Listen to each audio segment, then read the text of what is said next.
Baik, Assalamualaikum warahmatullahi wabarakatuh. Selamat datang dalam acara diseminasi terhadap rekan sejawat. Ini merupakan salah satu tugas dari calon guru penggerak, yaitu untuk bisa menyebarkan pengetahuan yang tidak seberapa ini kagem panjenengan semua. Semoga jenengan bisa mengambil sedikit banyak pengetahuan yang insya Allah ini bisa mendukung profesi kita sebagai guru. Kali ini saya Nini Sulistiawati akan mendiseminasikan tentang budaya positif. Oke, apa itu budaya positif? Seluk-beluknya apa saja?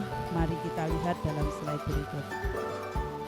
Nah, teman-teman, budaya positif itu merupakan perwujudan dari nilai-nilai atau keyakinan universal yang diterapkan di sekolah. Keyakinan universal itu yang bagaimana?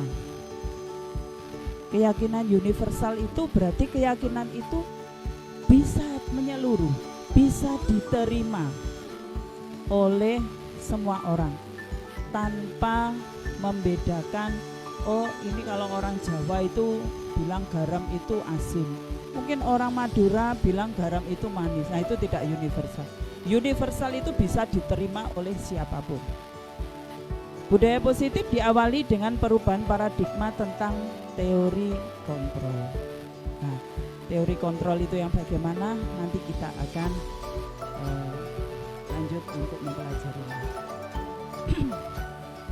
Nah, budaya positif yang kita pelajari akan ada 6. Yang pertama, disiplin positif dan nilai-nilai kebajikan universal. Ada teori motivasi, hukuman, penghargaan, dan restitusi. Kemudian ada keyakinan kelas, kebutuhan dasar manusia dan dunia berkualitas, 5 posisi kontrol, dan segitiga restitusi. Jadi kalau tidak diselami satu-satu ini akan ganjil, nanti panjenengan tidak bisa tidur. Ya, yang pertama adalah disiplin positif dan nilai-nilai kebajikan universal.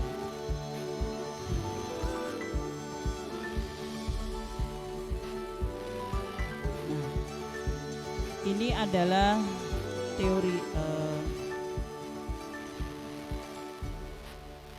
sebentar.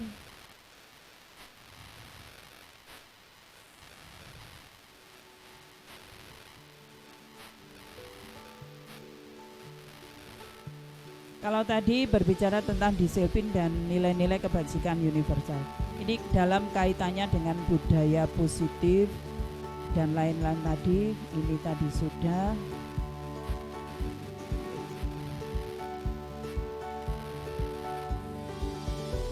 Nah,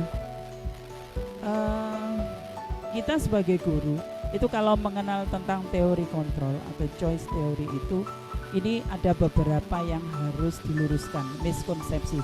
Ternyata ada konsep-konsep yang salah.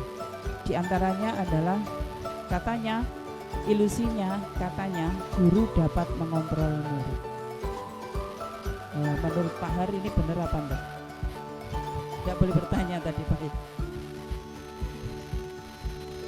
Kelihatannya lucu ini Pak ya. Yang kedua, ilusi bahwa semua penguatan positif efektif dan bermasalah. Nah, 1-4 ini hanya ilusi ternyata. Ilusi itu berarti apa? Ilusi itu berarti tidak nyata, tidak seperti ini.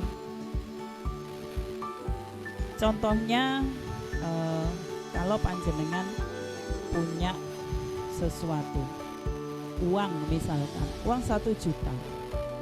Uang 1 juta itu jenengan mau kasihkan anaknya karena anaknya mau bayar semesteran tambahan.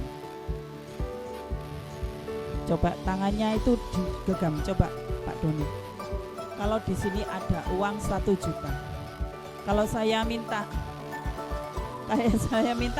diberikan apa enggak? Enggak. Kenapa kok tidak diberikan? Karena saya juga butuh uang. Karena Anda juga butuh. Kalau Bu Am punya kerupuk 2, saya bilang, Bu Am saya minta kerupuk 1, diberikan apa enggak Bu Am? Karena jumlahnya bisa dibagi 2, maka saya berikan 1. Oh, kalau jumlahnya 2 diberikan 1. Kalau Pak Doni tadi enggak boleh karena Pak Doni butuh. Nah, kalau Bu Am mau memberikan, maka saya bisa menerima. Tapi kalau Pak Doni kekeh tidak mau memberikan ke saya, maka saya tidak bisa menerima. Itu diibaratkan pada murid kita. Kalau murid kita itu mau membuka diri, mau berubah akan apa yang kita tawarkan, maka mereka akan berubah. Nah, ini adalah seni dalam mengajar dan mendidik. Ya, bagaimana satu komunikasi itu bisa intens, itu bila ada kesediaan dari lawan kita, dari murid kita untuk membuka diri, mau menerima akan perubahan. Oke, intinya seperti itu. Bahwa guru, bahwa semua penguatan positif, efektif dan bermanfaat. Ternyata ini juga salah.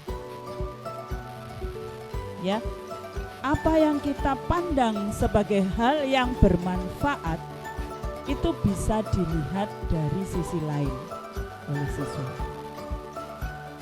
Kita bilang bahwa oh, kamu pakai warna ini saja, ini lebih bagus, itu selera kita. Tapi anak juga mempunyai pilihan dan selera sendiri. Yang berikutnya adalah kritik membuat orang merasa bersalah, dapat menguatkan karakter. Ini ternyata juga salah. Kalau teman-teman dikritik, katanya bersedia menerima kritik dan saran membangun. Tapi sebenarnya kalau dikritik ya sakit hati sebenarnya ya. Ternyata kritik itu tidak menguatkan karakter. Karena kritik juga bisa meninggalkan bekas, meninggalkan dendam.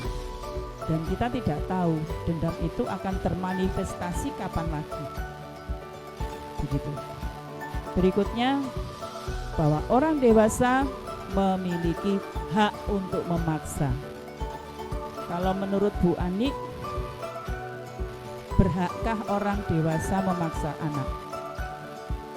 Tidak. Alasannya Bu?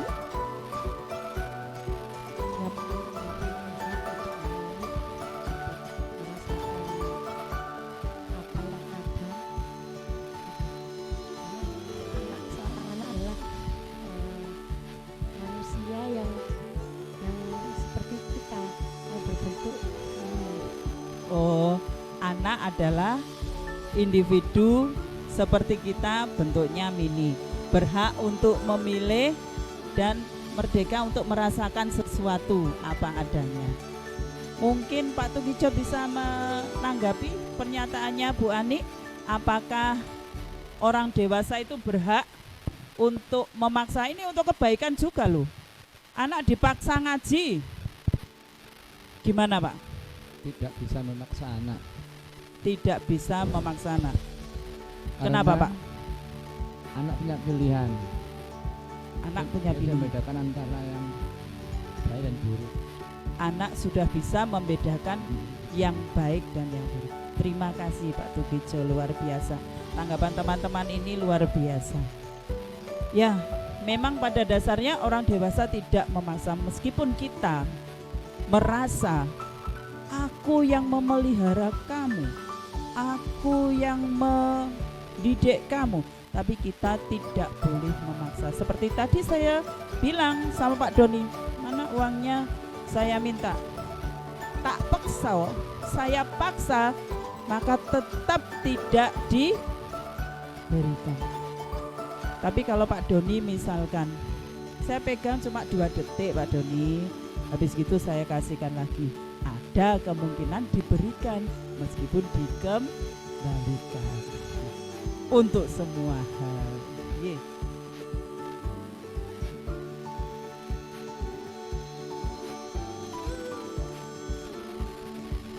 Kalau untuk semua hal mungkin dalam beberapa persen saya produksi, karena ada beberapa titik contohnya di Islam sendiri, Nabi itu mengajarkan usia berbentuk kekerasan itu Dipukul pada bagian yang tidak vital. dalam bentuk paksaan juga maknanya seperti Betul. jadi untuk beberapa persen mungkin ada benarnya kita beri. Oh iya, ini ada pendapat kita boleh memaksa beberapa hal kalau memang diperlukan menurut ajaran agama kita. Untuk anak-anak kalau sudah balik umur sekian, kalau tidak bisa bangun diraupi pakai air seperti itu nggih Pak. Kalau tidak sholat dipukul yang bagian yang tidak membekas, begitu nggih.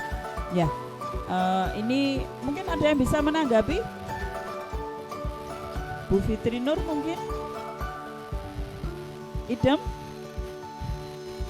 Ya, jadi perkembangan anak nanti kita akan pelajari berikutnya, di mana anak itu pada usia-usia tertentu itu perkembangannya memang harus usia sekian sampai sekian diperlakukan seperti raja, usia sekian sampai sekian diperlakukan sebagai orang dewasa. Iya Bu Am?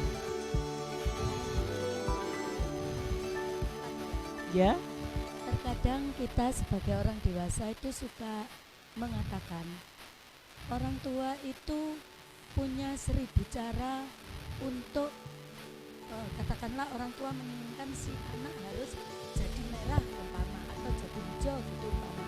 Jadi orang tua itu kadang bilang orang tua loh punya 1000 cara untuk mewujudkan yang diinginkan orang tua itu tadi. Apakah itu termasuk bertentangan dengan yang Oh iya, itu berarti orang tuanya itu pede. Ya, orang tua itu punya 1000 cara gitu ya Bu ya untuk mengubah kamu. Dan saya kira orang tua juga bijak, pasti pertimbangannya juga luar biasa. Tapi sebenarnya anak itu mempunyai kodrat sendiri-sendiri. Seperti yang telah kita pelajari bahwa anak itu berkembang tidak di zaman kita.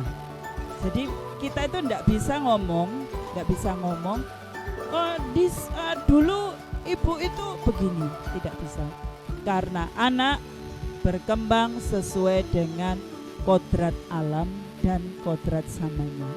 Zaman kita sama zaman anak-anak kita juga berubah.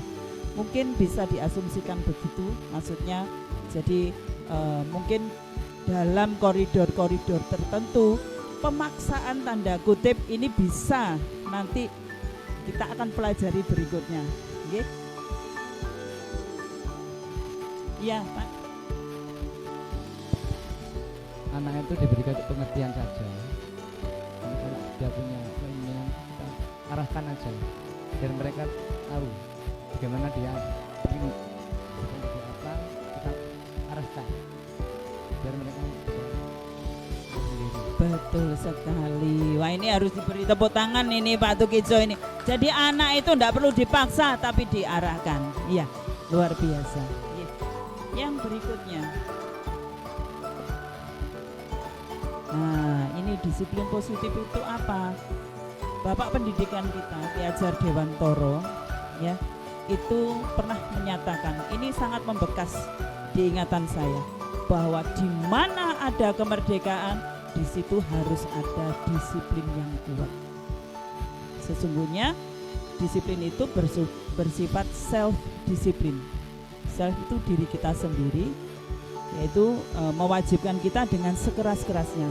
Tetapi itu sama saja, sebab jikalau kita tidak cakap dalam melakukan self disiplin, wajiblah penguasa lain mendisiplinkan kita. Nah, ini peraturan ini harus ada dalam suasana yang merdeka. Merdeka itu berarti tidak dengan terpaksa atau terjajah, diintimidasi, harus dengan kerelaan kita. Nah, yang merdeka itu berarti yang bagaimana? Menurut Ki Hajar Dewantara, mardika iku jarwanyo nora mung lepasing pangreh nging uga kuat kuwasa aman diri priyangga. Merdeka itu artinya tidak hanya terlepas dari perintah, akan tetapi cakap untuk memerintah diri kita. Ini basa Jawa kuno.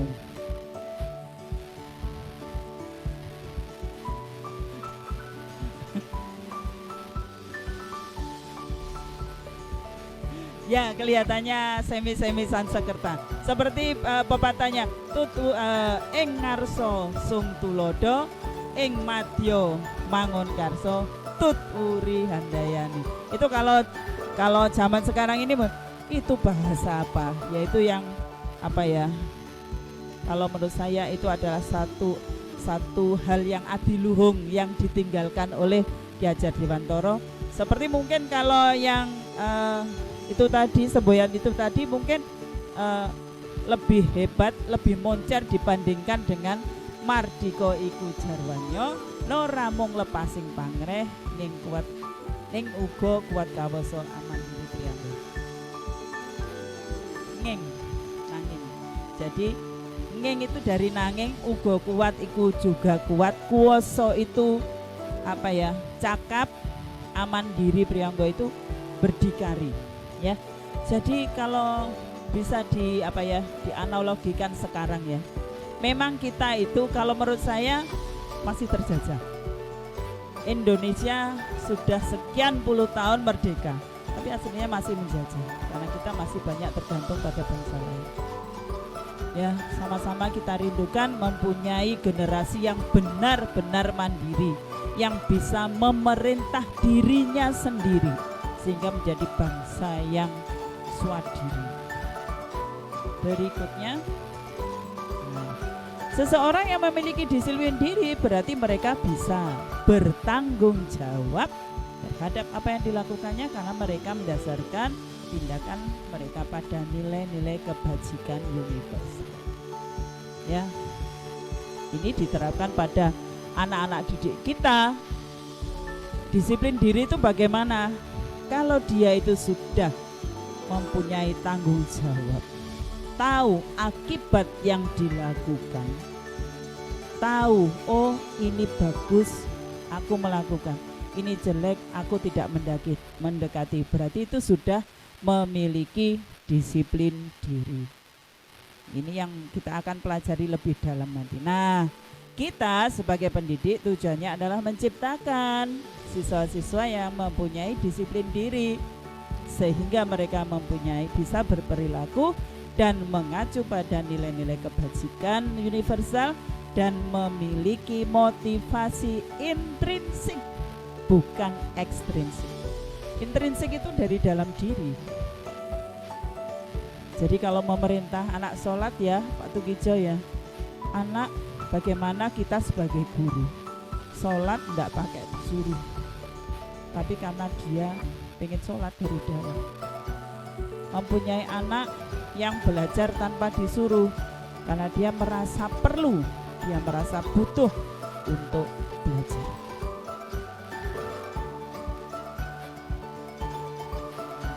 Ini ternyata nilai kebajikan ini antara Ki Hajar dan Dewantara dan Dayan Gosen ini ada mirip-mirip. Kita sebenarnya Ki Hajar Dewantara itu kalau menurut bukunya itu seorang tokoh yang luar biasa. Jadi pemikiran-pemikiran Ki Hajar Dewantara itu ternyata banyak yang dijabarkan oleh ahli-ahli pendidikan dari luar negeri. Kenapa kita kok justru berkiblat pada luar negeri? Padahal Ki Hajar Dewantara sendiri sebenarnya menggali teori-teori itu dari apa yang terjadi di bumi pertiwi kita. Ya. Nih, disiplin adalah bentuk kontrol diri, yaitu belajar untuk kontrol diri agar dapat mencapai suatu tujuan mulia. Tujuan mulia itu mengacu pada nilai-nilai prinsip mulia yang dianut seseorang. Nah, kita namakan nilai-nilai tersebut sebagai kebajikan yang universal. Kalau dalam pendidikan yang kita cita-citakan adalah mempunyai pelajar yang berprofil Pancasila. Itu tujuannya.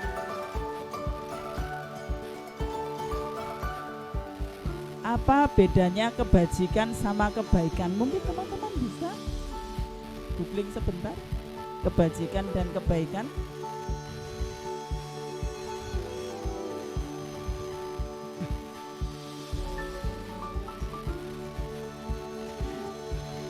Kalau menurut saya pribadi, kebajikan itu memang tidak secara sama dengan kebaikan.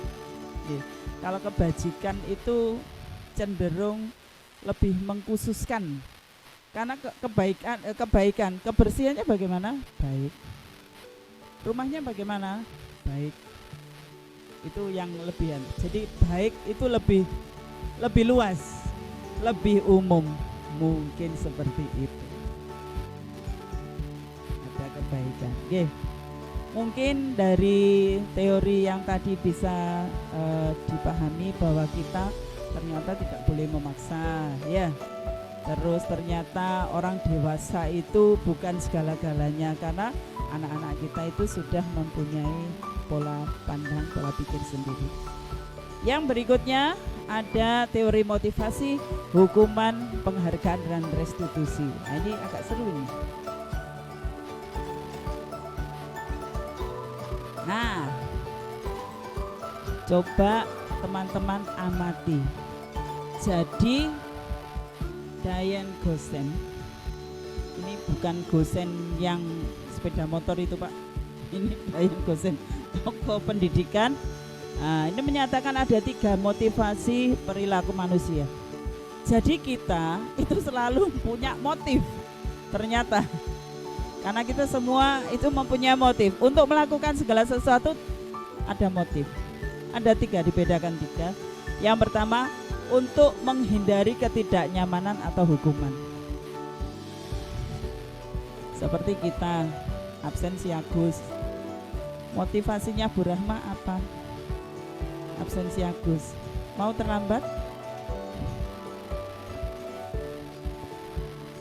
Tuntutan dari dinas. Tuntutan dari dinas. Jadi kepotong. Oh, jadi kepotong. Itu jujur sekali. Jujur ya, terima kasih atas kejujurannya. Yang kedua, untuk mendapatkan imbalan atau penghargaan dari orang lain. Seperti foto apa tadi, Pak? Bapak di sini tadi foto. Itu dorongan motivasi. Ya, supaya itu ternyata motivasi. Kelihatan Bapak ini mukanya memerah ini ya. Yang berikutnya adalah untuk menjadi orang yang mereka inginkan dan menghargai diri sendiri dengan nilai-nilai yang mereka percaya. Seperti misalkan Bu Am. Tadi waktu dahar Bu Am ada tamu, langsung bergerak.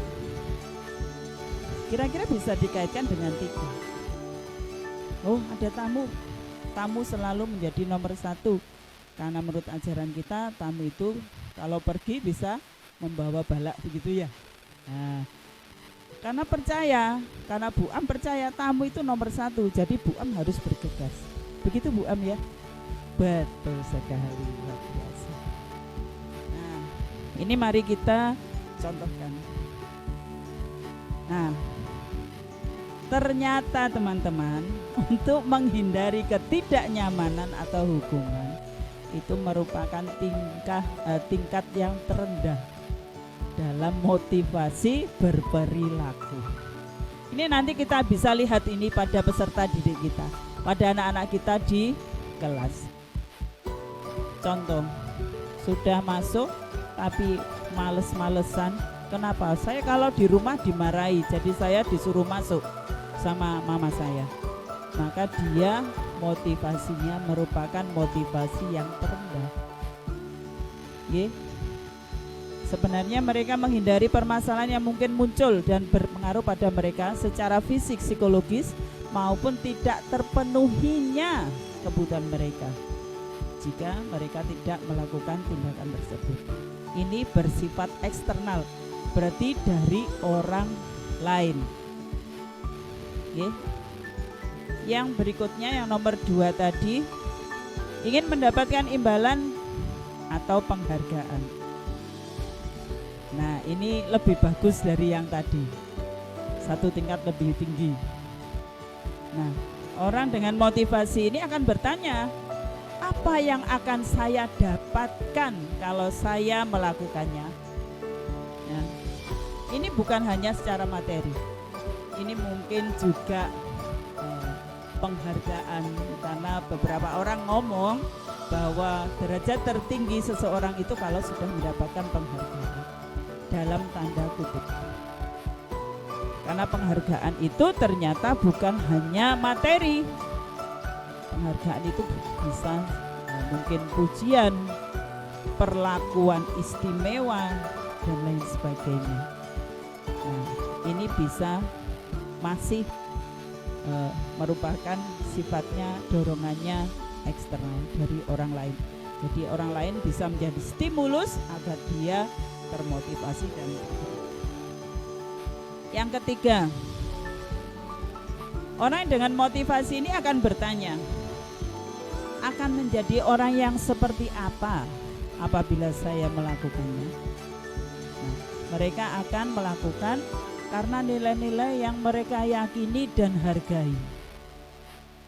Nah, orang-orang yang tipe 3 ini itu motivasinya luar biasa, karena motivasinya bukan eksternal tapi internal, dari dalam diri, karena diri kita itu yakin, meyakini sesuatu dan itu dilakukan.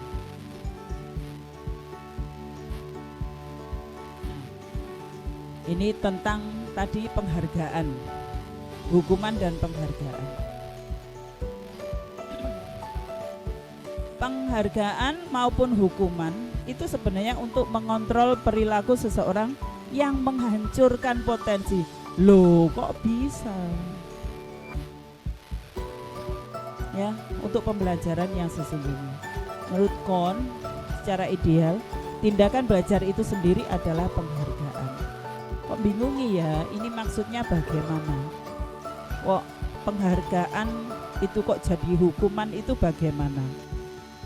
Nah, memberikan penghargaan yang nilainya sama dengan menghukum seseorang. Bagaimana bisa menghargai kok sama dengan menghukum? Kita lihat. Nah, ini dihukum oleh penghargaan.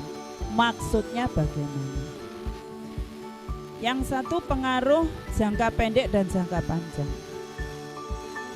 Seseorang yang pernah mendapatkan penghargaan secara naluri, mungkin kalau tahun ini mendapatkan hadiah lomba 1 juta, kira-kira tahun depan ingin apa enggak? Pengen lagi. Nah, otomatis dalam 1 tahun ini nanti akan dilatih untuk mendapatkan penghargaan. Tapi sebenarnya penghargaan yang mereka nantikan adalah penghargaan yang jangka pendek, cepat, instan gitu. Penghargaan tidak efektif. Mungkin ada peserta didik kita, mungkin biasanya dapat 0, kemudian dia dapat 6, kita belikan tas, kita belikan sepatu, kita belikan buku-buku. Itu menjadi sangat tidak efektif karena tidak setara atau tidak sebanding. Penghargaan merusak hubungan Bagaimana penghargaan bisa merusak hubungan? Penghargaan yang merusak hubungan ini bagaimana? Seandainya kita misalkan ada berbeda pilihan, kemudian ternyata pilihan Pak Doni beda dengan Pak Har. Pak Doni pilihannya sama dengan Bu An. Nah, ini memberikan penghargaan pada Bu An. Otomatis karena Pak Doni baik dengan Pak Har. Salahkah kalau Pak Har juga kok aku enggak dapat? Nah, itu bisa merusak hubungannya antara Pak Doni dan Pak Har. Bisa juga cemburu. Penghargaan mengurangi ketepatan. Ini dicontohkan dalam satu kuis game, di mana game itu anak yang bisa, jadi itu anak disuruh mengamati, ada gambarnya panda. Satu ini biasa muncul di aplikasi kita ya, di gadget kita. Satu halaman begini isinya panda semua. Akhirnya coba temukan wajah kucing, maka akan bisa. Atau geser, kucingnya berapa? Maka penghargaan seperti ini akan mengaburkan, karena begitu nanti kalau mendapatkan banyak kucing, penghargaannya besar, misalkan seperti itu. Jadi wajahnya panda bisa terlihat seperti kucing karena sudah terbayang penghargaan yang akan diterima. Berikutnya adalah menurunkan kualitas. Dicontohkan di sini, seorang penulis esai menjadi sangat tidak produktif karena dihargai. Jadi idenya itu tidak murni, hanya karena pengen iming-iming penghargaan. Loh, kok ini salah. Sebentar, sabar. Penghargaan menghukum. Seorang Miss Universe, karena dia mendapatkan gelar Miss Universe tahun 2000, misalkan tahun 2020. Tahun 2021 otomatis Miss Universe-nya ganti. Tapi setelah dia mendapatkan predikat Miss Universe, maka dia merasa dirinya harus tetap menjadi bertingkah, berperilaku, berpakaian seperti Miss Universe. Bagaimana kalau nasibnya itu tidak sejalan dengan yang diharapkan? Maksudnya, di saat menjadi Miss Universe otomatis banyak endorse, banyak income. Tapi kalau sudah tidak menjadi Miss Universe, meskipun itu kontraknya sekian tahun, otomatis income-nya kurang, maka akan putus asa, menyalahkan diri, merasa terhukum. Itu penghargaan yang menghukum. Motivasi dari dalam diri. Nah, ini yang penting sebenarnya. Karena apa? Penghargaan untuk diri sendiri karena motivasi dari diri sendiri. Misalkan nanti kalau aku mendapatkan, murid kita mungkin nanti kalau aku matematika dapat nilai 100, temanku tak traktir terang bulan di kantin. Nah, itu motivasi dari dalam diri sendiri. Tapi bagaimana kalau dia tidak punya? Ini bisa merusak. Jadi teman-teman, ternyata penghargaan itu juga bisa berakibat buruk. Terus bagaimana seharusnya penghargaan itu? Ya, harus disesuaikan, tidak untuk diobral dan tepat sasaran. Tepat sasaran itu ya orangnya, ya momennya, dan waktu serta kesempatannya. Ini yang menarik, restitusi namanya. Kita nanti berikutnya untuk yang 2.6 akan diperdalam. Tapi ini restitusi adalah proses menciptakan kondisi bagi murid untuk memperbaiki kesalahan sehingga mereka bisa kembali kepada kelompok mereka dengan karakter yang lebih kuat. Ini kira-kira apa ya? Kalau di sini dijelaskan memperbaiki kesalahan. Berarti murid kita pernah salah. Nah, pernah melakukan kesalahan karena manusia itu memang tempatnya kilaf dan salah dan jauh dari sempurna.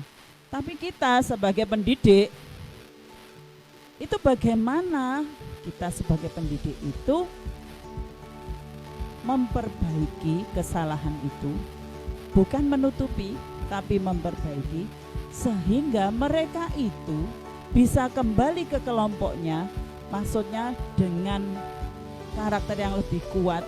Itu maksudnya dia tidak menyalahkan diri sendiri, tidak mencari-cari kambing hitam. Nah, itu pentingnya restitusi. Restitusi proses kolaboratif yang mengajarkan murid untuk mencari solusi terbaik ya masalah dan membantu murid berpikir tentang orang seperti apa yang mereka inginkan dan bagaimana mereka harus memperlakukan orang lain. Jadi restitusi itu tidak berhenti hanya tidak berbuat kesalahan dan tidak mengulangi, tapi juga apa yang akan dia lakukan dalam memperlakukan orang lain seandainya orang lain itu melakukan kesalahan. Ini luar biasa. Restitusi membantu murid menjadi lebih mempunyai tujuan, disiplin positif, dan memulihkan dirinya setelah berbuat salah. Kira-kira kalau anak-anak diberi kesempatan seperti ini senang apa enggak ya? Senang, karena mereka kayak direhabilitasi dari kesalahan dan dianggap mulai dari nol ya Pak, seperti itu. Ini tujuannya menjadi orang yang menghargai nilai-nilai kebajikan yang mereka percayai. Sebelumnya tadi kan sudah tentang teori kontrol yang pada dasarnya kita memiliki motivasi intrinsik. Jadi anak-anak itu motivasinya itu kita gali supaya bisa bermanfaat bagi mereka sendiri. Nah, ini keyakinan kelas. Ini yang harusnya kita coba Bapak Ibu, kalau melihat dua pertanyaan ini, yang nomor 1, mengapa kita memiliki peraturan tentang penggunaan helm pada saat mengendarai kendaraan roda 2? Kalau menurut Pak Doni apa? Kenapa kok harus pakai helm? Karena kita menggunakan helm ya. Ya. Itu yang pertama, itu memang sudah tercantum pada undang-undang Bu. Ada undang-undangnya. Ye. Terus yang kedua, kalau menurut saya itu untuk safety kita sendiri. Safety untuk keselamatan kita sendiri. Bagaimana Bu Am, setuju? Setuju, luar biasa. Yang nomor 2, mengapa kita memiliki peraturan tentang menggunakan masker dan mencuci tangan? Kalau menurut Pak Tugijo bagaimana?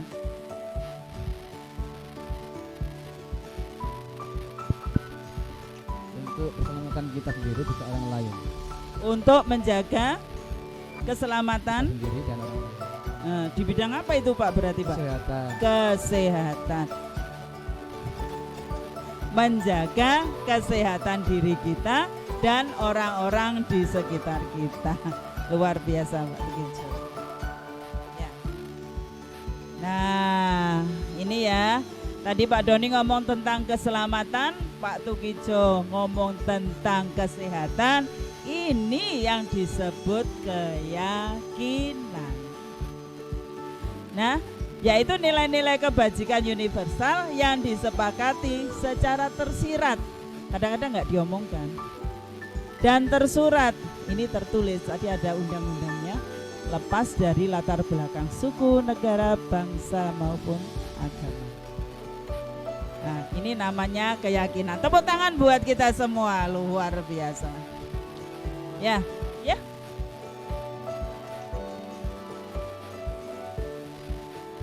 Norma-norma kehidupan, mungkin ada teman-teman yang bisa menanggapi keyakinan itu norma, begitu? Jadi Bu Am tanya, apakah norma itu keyakinan begitu? Bisa juga, karena apa?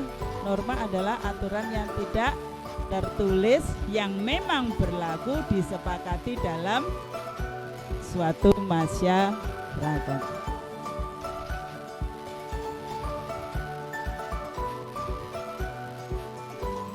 Nah, sekarang ini ada pertanyaan. Kalau di kelas itu ada peraturannya, mengapa kok sebaiknya keyakinan kelas bukan peraturan kelas? Bu Ani mungkin bisa? Keyakinan itu berdasarkan dari hati. Keyakinan dari hati. Dan peraturan peraturan itu kan bentuk dari apa ya, kesepakatan yang apa ya, Yang mungkin dia enggak Peraturan. tahu dia Iya. apa ya yang membuat, kenapa begitu? ya maksudnya apa, pokoknya ini peraturan. Kalau keyakinan kan berdasarkan dari hati. Oh iya, terima kasih. Jadi kalau keyakinan itu berasal dari hati, kalau peraturan tidak dari hati. Hati-hati.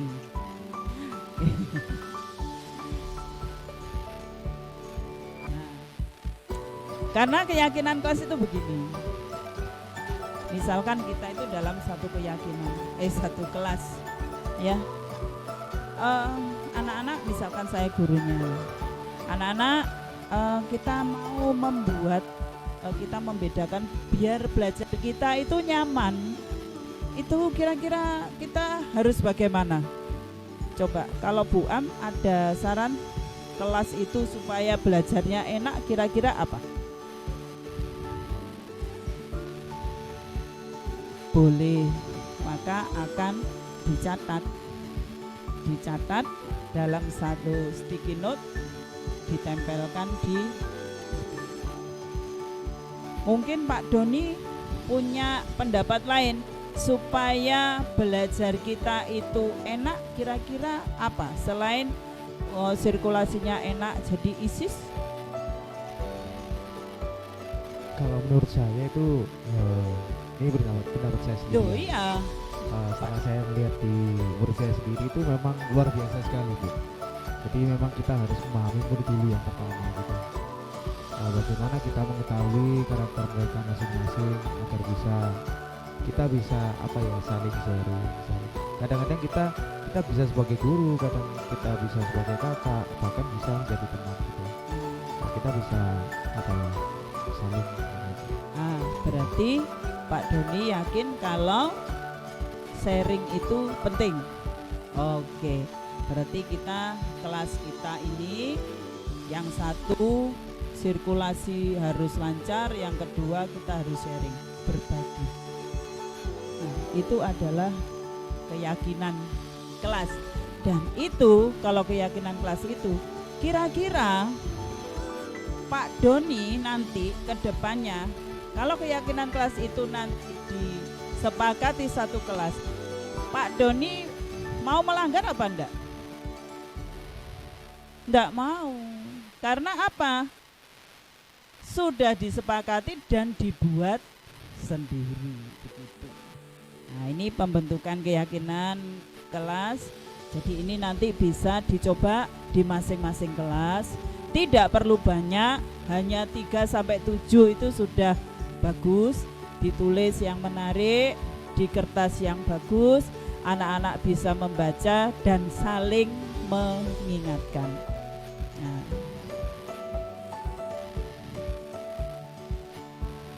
ini adalah semua warganya harus berkontribusi. Terus dalam perjalanannya boleh ditinjau kembali, boleh ditambahi, boleh dikurangi. Yang namanya saja keyakinan kelas tergantung dari masyarakat kelas itu sendiri. Nah, ini adalah prosedur-prosedurnya. Monggo teman-teman kalau mau nanti saya misalkan diundang ke kelasnya siapa untuk gimana sih Bu buat keyakinan kelas, monggo saya bersedia, nanti saya bantu panjenengan. Nah, ini contoh-contohnya. Keyakinan kelas 1 otomatis berbeda dengan keyakinan kelas 5. Kelas 1 contohnya, setiap anggota kelas perlu belajar. Setiap anggota kelas perlu senang. Setiap anggota kelas perlu melakukan tugas. Mungkin bahasa untuk keyakinan kelas 5 beda lagi. Selalu bersikap positif. Nah, ini agak levelnya agak tinggi, jadi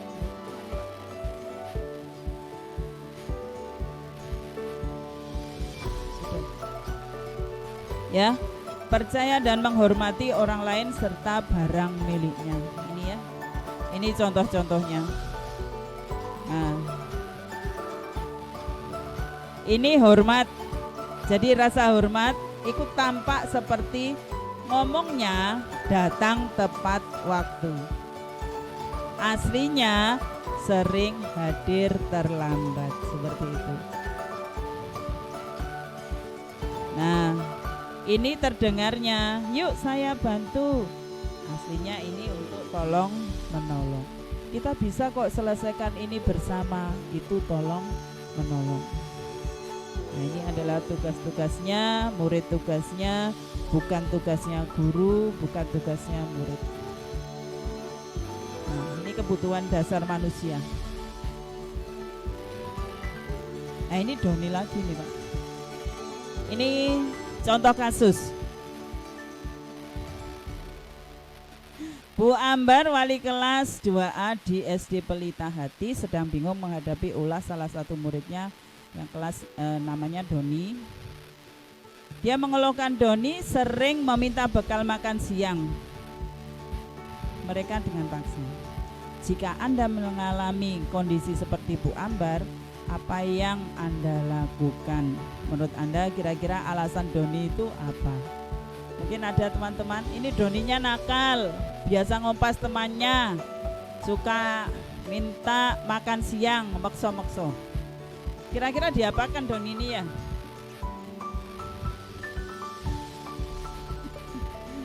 Gimana Pak Zen? Gimana Pak Zen? Mungkin Pak Zen bisa menanggapi Doni yang nakal itu Pak.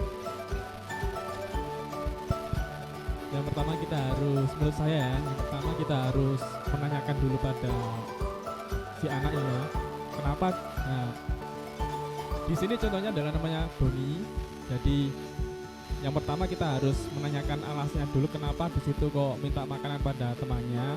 Terus yang kedua yang harus kita tanyakan lagi adalah apa yang dia inginkan dari hati nuraninya. Terus yang terakhir adalah kira-kira untuk mengatasi solusi ini, nah, sebaiknya kita mengalihkan perhatian dengan sesuatu yang positif. Luar biasa ini ya. Jadi kita, tepuk tangan Doni, coba tepuk tangan. Doni bertepuk tangan tuh Doni. Oke. Jadi yang pertama tadi Pak Zen bilang kenapa? Jadi latar belakangnya apa? Dia butuh apa kok sampai minta-minta? Terus ditangani, ditakoi, kira-kira kenapa kok bisa begitu ya? Nah, ini ya Doni itu mengalami kasus karena berhubungan dengan kebutuhan dasar manusia. Kita itu mempunyai kebutuhan dasar, kebutuhan pokok, ya. ada bertahan hidup, terus kasih sayang dan rasa diterima, kebebasan, kesenangan, penguasaan. Menurut panjenengan semua yang dilakukan Doni tadi kira-kira masuk dia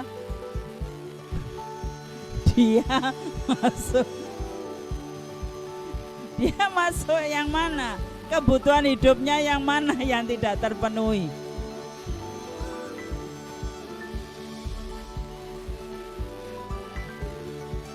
Oh gitu, bisa juga. Jadi jadi dia minta makan, mungkin karena dia di rumah belum sarapan. Bisa. Dia belum sarapan. Yang berikutnya mungkin kasih sayang dan rasa diterima. Mungkin Doni dari rumah sudah sarapan, tapi dia pengen perhatian, caper, cari perhatian. Begitu Doni? Betul. Terus penguasaan, sebenarnya kenyang ini perutnya, tapi dia mau dilihat sebagai seseorang yang ini minta dikasih, minta ini dikasih. Kelihatan dia berkuasa.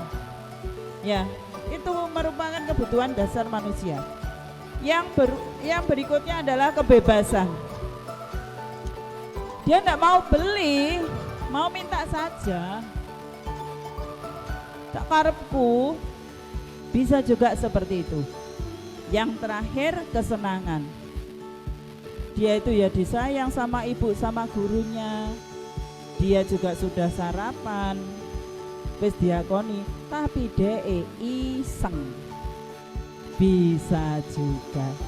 Nah, ini berkaitan dengan bagaimana cara kita yang tadi seperti diutarakan oleh Pak Zen, harus melihat latar belakangnya apa, kebutuhan dasar mana yang belum terpenuhi. Jadi teman-teman, kalau ada muridnya yang bermasalah, memang kita harus menelisik lebih jauh kenapa anak itu bisa berbuat yang seperti itu, ya Doni ya. Adalah dunia berkualitas ini yang menurut ideal kita. Aku pengen yo. Jadi ini itu hanya gambaran kita, ideal kita, dunia berkualitas dunia kita. Mungkin dunia berkualitas saya beda dengan banyaknya Buya Yusri. Mungkin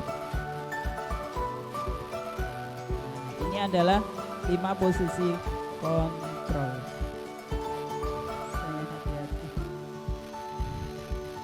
Ini ada studi kasus. Tisa dan Hana dipanggil masuk ruangan oleh Bu Dewi, Kepala Sekolah SMA Makmur. Bu Dewi baru saja mendapatkan pengaduan dari ibunya Tisa bahwa Hana menggunakan kata-kata kasar dan merendahkan Tisa di sosial media. Ini sudah tidak rahasia, tidak asing lagi bahwa memang media sosial ini, memang sosial media kita itu sudah menguasai, dan itu bisa seperti pisau bermata dua. Kita dapat mendapatkan informasi yang berharga, tapi juga akan bisa menerima akibat buruknya. Kasus yang kedua, Anto jarang sekali hadir di pembelajaran jarak jauh, dan pada saat hadir pun Anto seringkali menggunakan kata-kata kasar di kolom chat, mengejek teman-temannya. Hal ini sudah sangat mengganggu, dan beberapa orang tua murid yang mengikuti pembelajaran daring mengeluhkan tentang perilaku Anto dalam pembelajaran jarak jauh. Nah, kalau bicara ini dipending dulu, kita lihat berikutnya. Ini adalah posisi kontrol. Ada posisi penghukum, ada pembuat rasa bersalah, ada teman, pemantau, dan manajer. Kira-kira kalau kita sebagai penghukum, apa yang akan kita katakan pada Tisa? seumpama kita sebagai penghukum. Kira-kira ada mungkin kata-kata penghukum itu seperti apa ya, Bu Rahma ya? Kalau penghukum itu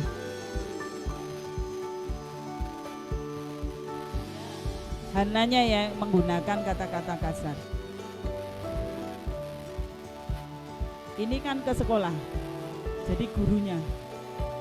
Ini seumpama panjenengan sebagai guru, ibunya Tisa datang, Hana soalnya ngelok-ngelok kamu. Kira-kira apa yang jenengan katakan pada Hana? Kalau jenengan sebagai penghukum, kamu itu menjustice. Nah, ya, menjustice, ya betul.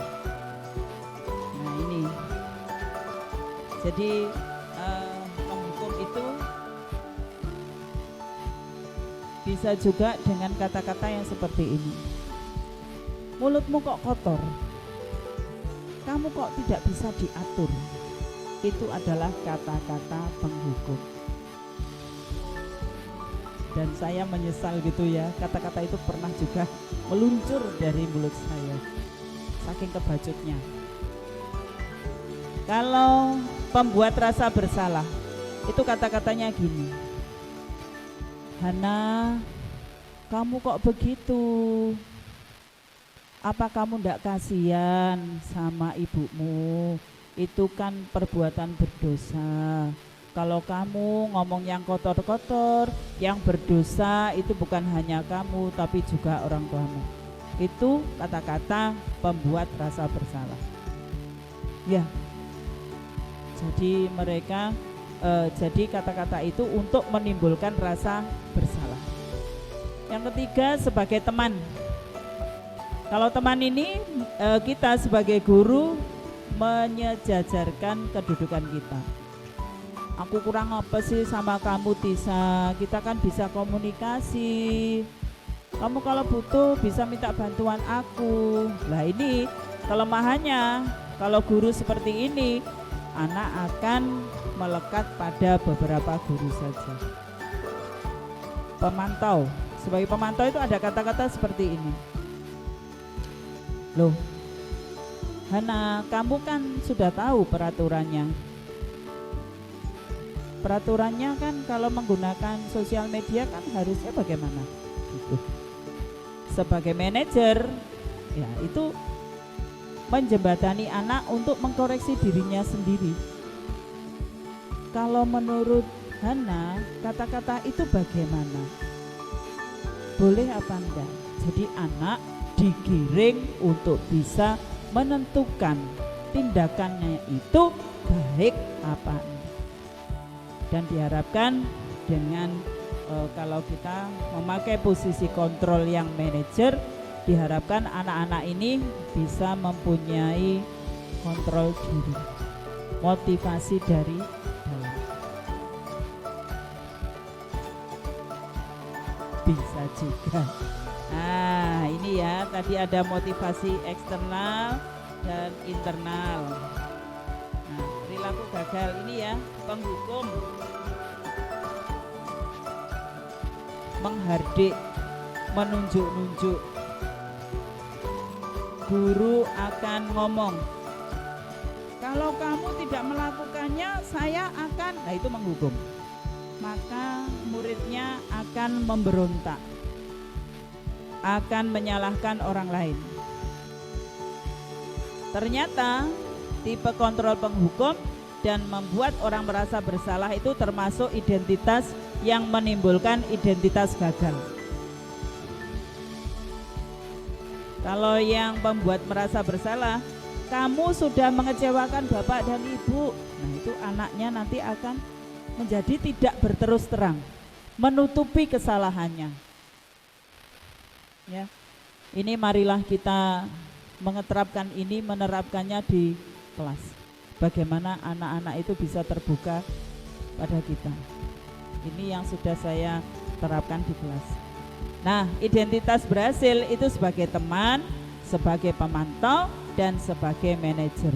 panjenengan semua itu manajer, pengatur kelas.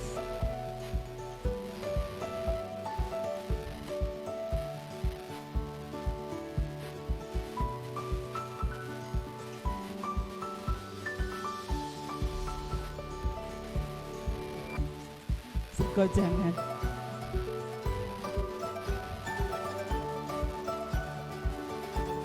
Iya, iya. Berarti ini memang apa? Kalau kita ngomong sekarang, oh aku salah. Kira-kira menurut Bu Am punya waktu untuk memperbaiki apa enggak setelah tahu teori ini? Akan berupaya. Kita berikan tepuk tangan untuk Bu Am biar bersemangat berupaya untuk menjadi manajer dan pemantau, karena ini bisa berefek positif ya. Kalau sebagai teman itu tergantung.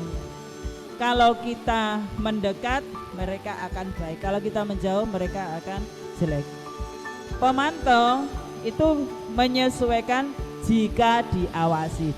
Kalau tidak diawasi akan melanggar lagi. Yang berikutnya yang paling bagus, manajer itu bisa menguatkan watak dan karakter. Luar biasa ini. Ini yang terakhir.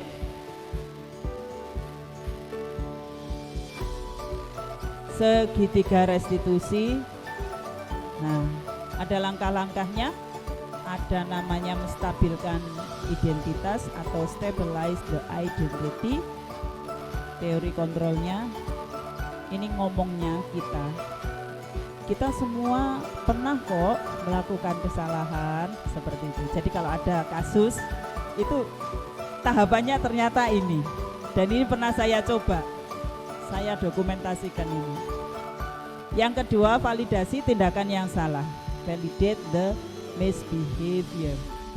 Nah, perilakunya, kalau ada anak yang berbuat kesalahan pasti ada alasan di baliknya, dan kita harus mendengarkan itu. Anak pasti punya alasan. Anak tidak mungkin bilang tidak tahu, tidak mungkin. Kalau kita pandai menggali, maka kita akan mengetahui. Yang terakhir, menanyakan keyakinan atau seek the belief. Kita semua memiliki motivasi internal. Kesalahan itu terus bagaimana, gitu ya. Ini pernah saya Lydia, murid saya, itu kalau tidak masuk selalu tidak ngabari. Alasannya itu macam-macam. Kalau sudah masuk baru ngomong, saya sakit Bu. Masuk lagi dia ngomong, itu Bu baju saya basah Bu. Akhirnya saya terapkan segitiga restitusi ini. Saya tanya begini, untuk saya bilang gini, untuk menstabilkan identitas saya bilang, iya temanmu juga ada kok pernah begitu. Bu guru juga pernah tidak masuk. Itu untuk menstabilkan identitas. Terus validasi tindakannya. Nah, kalau kamu sebenarnya tidak masuk itu kenapa sih? Ternyata urus punya urus. Roknya itu ngepres, kekecilan. Jadi mohon maaf kalau dari belakang tuh dikomentari sama temannya yang laki-laki. Gitu. Terus memiliki motivasi internal ini. Terus kalau kamu sering tidak masuk, kira-kira pelajaran yang Bu Guru berikan kamu bisa mengikuti apa enggak? Ya enggak bisa Bu. Terus kalau menurutmu harusnya bagaimana? Ya saya pakai rok warna lain, rok lain saja Bu, biar tetap bisa sekolah. Anak melalui segitiga restitusi itu dituntun untuk melihat potensi dan menyelesaikan masalahnya sendiri. Itu luar biasa dan rasanya senang sekali. Nah, ini adalah segitiga restitusi. Kamu punya alasan melakukan, kan ada keyakinannya, kan ada keyakinan kelas yang sudah kita sepakati. Nah, ini pinter-pinternya panjenengan nanti mengolah setiap permasalahan. Akhirnya, thank you very much. Terima kasih teman-teman. Semoga ilmu yang tidak seberapa ini bisa diterapkan. Wassalamualaikum warahmatullahi wabarakatuh.